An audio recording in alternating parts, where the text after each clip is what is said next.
তোমাদের 2024 সালের food SI এর ফার্স্ট শিফটের যে জিকে গুলো এসেছিল, 50টা জিকে দেখো তোমাদের এখানে আমি তুলে ধরছি।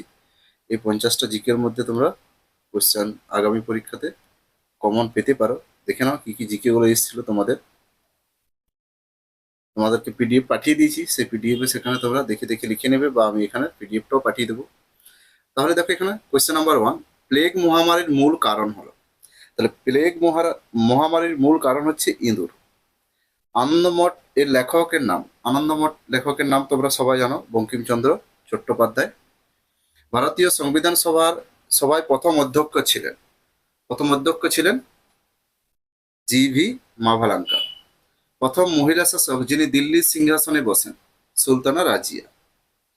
ভারতীয় সুপ্রিম কোর্টে প্রধান বিচারপতিকে নিযুক্ত করেন ভারতের রাষ্ট্রপতি।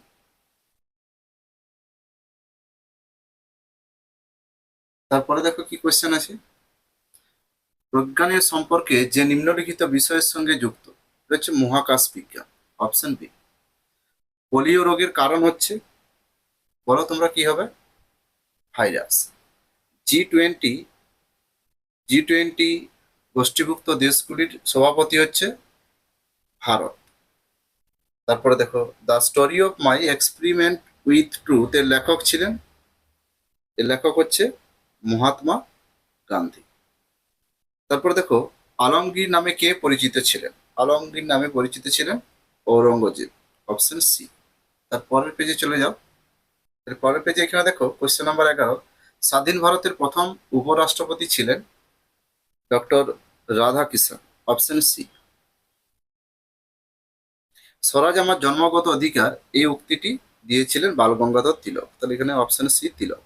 ডক্টর মেঘনাদ সাহা ছিলেন একজন প্রখ্যাত পদার্থবিদ।